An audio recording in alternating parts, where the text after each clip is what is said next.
I thought my fiancé wanted to build a life with me. But when he confessed his secret, my dream home became a nightmare. His entire family, parents, 3 siblings, showed up at my door with suitcases. What I discovered next would change everything. This is my story. I was 31 years old when I bought my dream home, not the kind of dream where you're just imagining things, the kind where you work 80-hour weeks, skip vacations, and say no to things you want because you're laser-focused on one goal. For 8 years, I saved every penny I could. I'm an interior designer, and I built my business from nothing. It was just me, my small apartment, and a vision of what my life could be. That Victorian-style house with the wraparound porch and the garden I'd always imagined wasn't just real. It was mine. I remember the day I got the keys. I stood in the middle of the empty living room and cried. Not sad tears, the kind where your whole body feels lighter because you finally achieved something you've been dreaming about since you were a little girl. I spent another 1.5 years renovating it. Every corner was intentional. The kitchen had these soft cream cabinets and marble countertops. The master bedroom had huge windows that let the morning light pour in like liquid gold.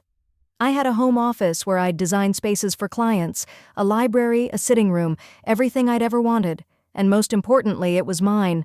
No one could take it from me. Or so I thought. I met David 2 years before I finished the renovations. We were at a friend's dinner party. He was charming, attentive, and he actually listened when I talked about my work. He wasn't dismissive about my ambitions like some men are. He seemed genuinely proud of me. We dated for about a year before he became a regular part of my life, and when he proposed 6 months ago, I said yes without hesitation. I was planning a spring wedding with him. I had already started thinking about our honeymoon, our future kids, everything.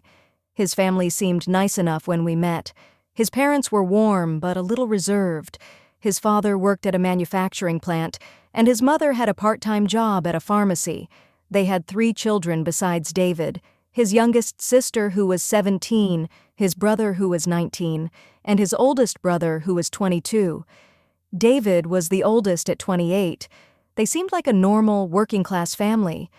I didn't think much about them beyond the pleasantries of meeting your fiancé's relatives. Everything was perfect. Or at least, that's what I thought. One evening, about 6 months after David moved some of his things into my home, he came to me with this strange energy. He was quiet, distracted. We were sitting on the porch, and he kept shifting his weight, running his hand through his hair, doing all these nervous things that made me anxious. I asked him what was wrong. He took a while to answer. "I need to tell you something," he finally said. "It's been eating me up inside for weeks." My heart dropped. When someone says that, your mind goes to the darkest places immediately. I thought he was going to tell me he'd been cheating, or that he'd lied about his past, or that he had some secret family somewhere. I was bracing myself for the worst. Instead, he told me that his parents were losing their house. His father had been laid off. The manufacturing plant had downsized, and after 32 years with the company, he was gone. Just like that, they gave him a severance package, but it wasn't nearly enough. His mother's part-time income wasn't sufficient to cover the mortgage, the utilities, the property taxes. They were falling behind.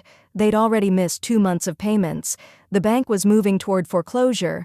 As he explained this to me, I felt my anxiety ease. I mean, this was sad, but it wasn't the worst thing. It wasn't a betrayal. It was a family crisis. I felt compassion for him and for them. I told him we'd figure it out. We could help somehow. Maybe we could loan them some money to catch up on payments. Maybe he could pick up extra shifts, and I could take on more clients. But then he went quiet again. And that's when my instincts told me something else was coming. "My siblings are struggling too," he said. "The youngest one dropped out of community college. She couldn't afford it, and she wasn't sure what she wanted to study anyway. The 19-year-old is between jobs, and the 22-year-old is trying to figure things out, but it's been hard for all of them." I nodded, listening. "I promised them," David said slowly, "that they could stay with us. Just for a few weeks while they get back on their feet. Just until my parents can figure out the house situation and my siblings can find jobs and stable housing."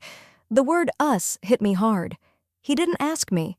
He promised his entire family that they could stay in my home without asking me first. He just decided that, but I tried to stay calm. I asked him to explain more.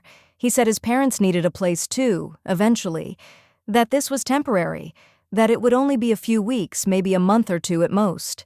I remember feeling torn in half. Part of me wanted to be the kind person, the supportive partner. Part of me felt a creeping sense of unease, but I told him it would be okay. I said his family could come stay with us. I told him we'd work through this together. He hugged me with such relief that I felt guilty for even hesitating. What I didn't know was that he'd already told them yes. He'd already made the promise. They were already expecting it. They showed up 3 days later, not gradually, not one at a time with a thank you and an apology for the inconvenience. They showed up with multiple suitcases, boxes, garbage bags full of clothes, and an attitude like they were moving into a resort. David's mother cried when she hugged me and thanked me profusely. His father looked embarrassed, but not in a way that made me think he was truly grateful, more in a way that suggested he was uncomfortable, but felt entitled to accept this anyway. His siblings? They walked through my home like they were surveying property they'd just inherited. The 22-year-old, who I'll call Jordan, immediately went to the kitchen and started going through my refrigerator, not asking what he could have, just opening cabinets and the fridge like he owned the place. His sister, who I'll call Olivia, walked into my home office and announced that the guest bedroom had bad vibes and that she'd be taking the master bedroom instead. The 19-year-old, who I'll call Marcus, started measuring the living room like he was planning renovations. I stood there in my own home, feeling like I was watching someone else's life happen. That first night was a disaster. There were 7 of us in a house that was built for maybe 4 or 5 people comfortably. David's parents took one of the guest bedrooms. Olivia insisted on the master bedroom, and when I gently suggested that maybe David and I should keep that room, she looked at me like I'd asked her to sleep in a closet. She said the light from the windows made her anxious, and she needed a dark room. David didn't support me. He said it was fine. We could sleep in a different room temporarily. Temporarily. That word was already starting to feel like a lie. Jordan spread his stuff across the kitchen and the living room. There were dishes left on the counters, clothes draped over the back of the couch. He treated my home like it was a halfway house. Marcus claimed the office, saying he needed a quiet space to look for jobs. But what I saw was him sitting on my expensive desk chair, with his feet up on my desk, scrolling through social media for hours. I confronted David that night. We were in one of the guest bedrooms, and I tried to keep my voice calm, but I could feel the anger rising in my chest. I told him this wasn't working, that his family was treating my home like it was communal property, that I felt violated and disrespected in my own space. He looked at me with this expression that made my stomach turn. It was almost pitying. He said, "They've been through so much. They just lost their home. Give them a few days to settle. They'll adjust." That's when I realized something critical. He wasn't going to be my partner in this situation. He was going to side with them, and I was going to be the bad guy if I set boundaries. Over the next 2 weeks, small annoyances turned into serious problems. His mother rearranged my kitchen without permission. She moved my carefully organized cookware, reorganized the pantry, and told me that the way I had things before wasn't very practical. She started cooking meals for the family, which would have been nice, except she went through my groceries like we were running a restaurant, and she never replenished anything. She just used what I had. His father watched television at full volume until 2 or 3 in the morning. When I asked him to keep it down, he acted offended. He said he was a grown man and could watch TV when he wanted. He had nothing but time on his hands now that he wasn't working, and apparently that meant my sleep schedule wasn't his concern. My utility bills started climbing immediately. With 7 people in the house, the electricity and water usage tripled. I got a bill that was over $300 more than usual, and it just kept going up. They took long showers, left lights on in every room, and had the air conditioning running constantly. They used my car without asking. Jordan borrowed it to go to a friend's place and didn't come back for 4 hours. When he returned, the tank was nearly empty, and there was fast food wrappers all over the back seat. I had to ask David multiple times before he even acknowledged that this was inappropriate. Olivia started inviting her friends over. The first time it happened, I came home from a client meeting to find 8 teenagers in my living room, blasting music and my good snacks eaten. The second time, Jordan actually threw a party while I was at work. A party, in my house, with people I'd never met. There was a stain on my white couch that I still haven't gotten out. By week 3, I realized something that made my blood run cold. I overheard a conversation between David and his parents. I wasn't intentionally eavesdropping. I came down to get some water at night and they were in the kitchen talking quietly. I stopped at the top of the stairs and listened. His father was saying, "David, she's loaded. That house must be worth at least $500,000. Once you two are married, it becomes community property." His mother responded, "Exactly. We're not leaving until the wedding. Then we'll be family. She'll have to help us. She can't throw family out." My heart stopped. I couldn't move. I couldn't breathe. I waited to hear David object, to hear him say something that would prove he wasn't part of this, to hear him defend me or shut down this conversation. He didn't say anything. He just went silent. And that silence was the most damning thing he could have done. I went back to my bedroom and locked the door. I sat on my bed in the dark and cried. Not the gentle kind of crying, the kind where your whole body shakes and you feel like you're going to throw up, the kind where everything you believed about your life, about the man you loved, shatters into pieces that you can't put back together. I didn't sleep that night. I lay there in the dark, thinking about every conversation we'd had, every time he'd told me he loved me, every promise he'd made about our future, and I realized it had all been a performance. He had been courting me like I was a mark in a con, and his entire family was in on it. The next morning I confronted him. We were in the kitchen, and his family was still asleep. I told him I'd heard the conversation. I asked him directly, "Is our entire relationship a setup? Is this about money?" He denied it at first. He said I was being dramatic, that his parents were just venting, that they didn't mean anything serious. But then I kept asking, kept pushing, and eventually his face changed. His expression shifted from defensive to cold, like a mask had slipped. He said, "My family needed help. We're engaged, aren't we? We're going to get married anyway. What does it matter why we started dating? The point is, we're together now." That's when I knew that it did matter, that everything had been built on a lie, that the man I thought I loved had been using me from the moment he'd approached me at that dinner party. Maybe even before. Maybe it had all been planned. I told him to leave, not just the kitchen. I told him to get out of my house. He refused. He said it was his fiancé's house, and he wasn't going anywhere. He said his family would think something was wrong. He said I'd regret this. The tone in his voice terrified me. It wasn't the voice of someone who loved me. It was the voice of someone who felt entitled, someone who had made a calculation and wasn't going to let a little thing like my feelings stand in the way of his plan. I left the house and went to my office. I called my lawyer from my car and I explained the situation. My hands were shaking so badly I could barely hold the phone. She told me that since David and I were engaged but not married, he didn't have a legal claim to the house. But his family had been living there for weeks, and if I didn't act quickly, they might claim squatters' rights. She said I needed to serve them with an eviction notice immediately. I spent the rest of that day documenting everything. I took photos of the mess, the damage, the state of my home. I saved text messages between David and his family. I looked at my credit card statements and saw all the money I'd spent on groceries and utilities that had been consumed by them. I felt sick, but I also felt something else. Clarity. That night, I called David and gave him an ultimatum. I told him that he and his family had 48 hours to leave my home. If they didn't, I was calling the police for trespassing and breaking the engagement. I said it calmly, factually, without emotion. He laughed. He actually laughed at me. He said, "You won't do it. You love me too much." I replied quietly, "Watch me." And I meant it. The next morning, the police showed up at my door.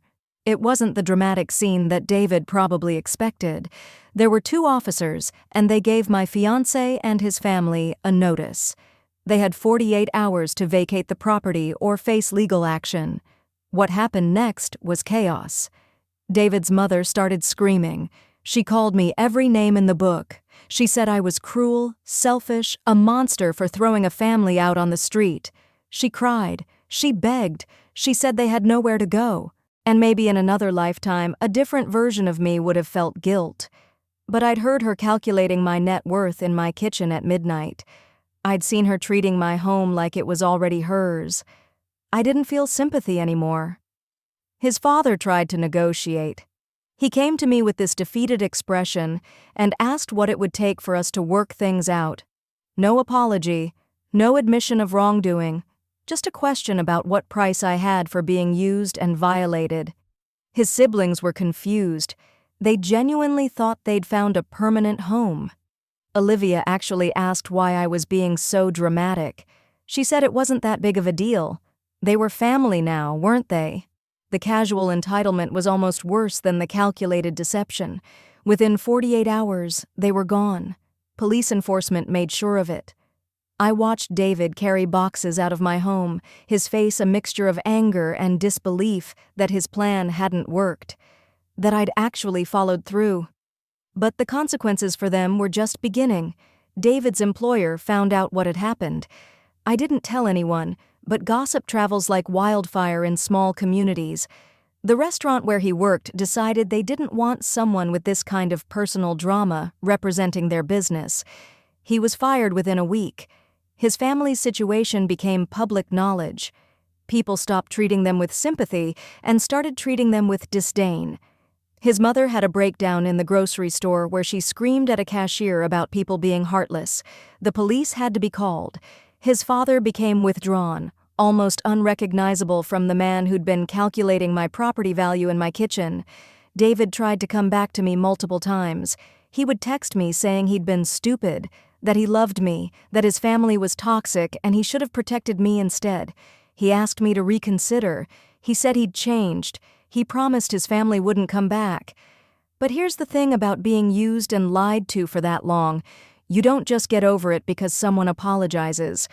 Trust isn't a switch you can flip back on.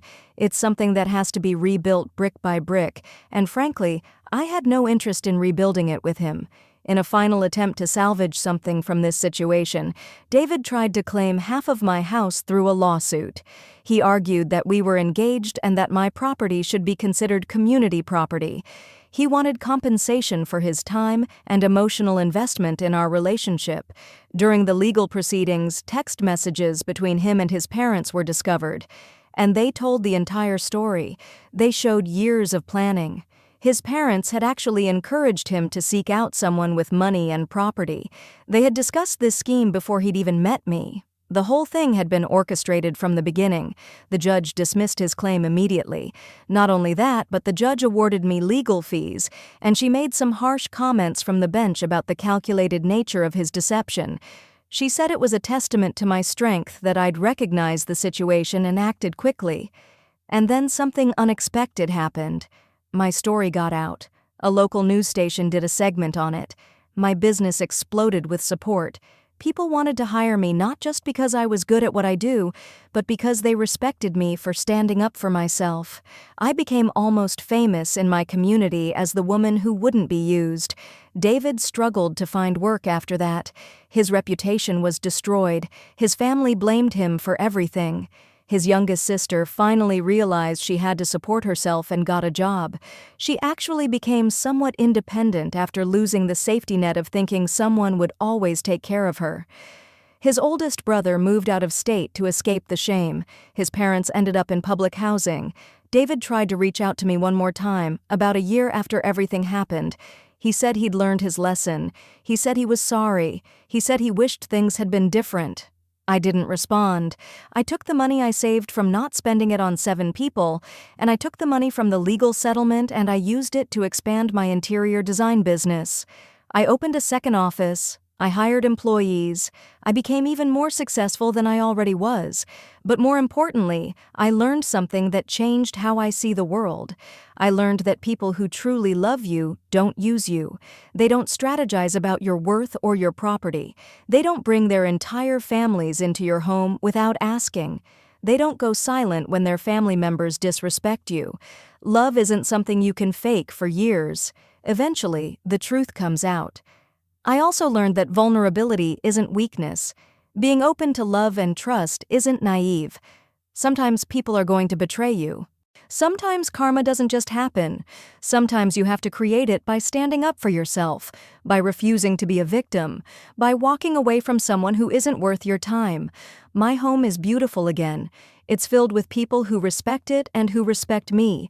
I have friends who've proven their loyalty. I have a business that's thriving, and I have the knowledge that I survived something painful and came out stronger on the other side. If this story resonated with you, please like and subscribe for more real stories about people getting what they deserve. Share this with someone who needs to hear it. And tell me in the comments, have you ever discovered someone was using you? Your stories matter. Let's build a community of people who support each other and hold each other accountable. And remember, your worth isn't determined by what someone else takes from you. Your worth is determined by how you treat yourself. Thanks for watching.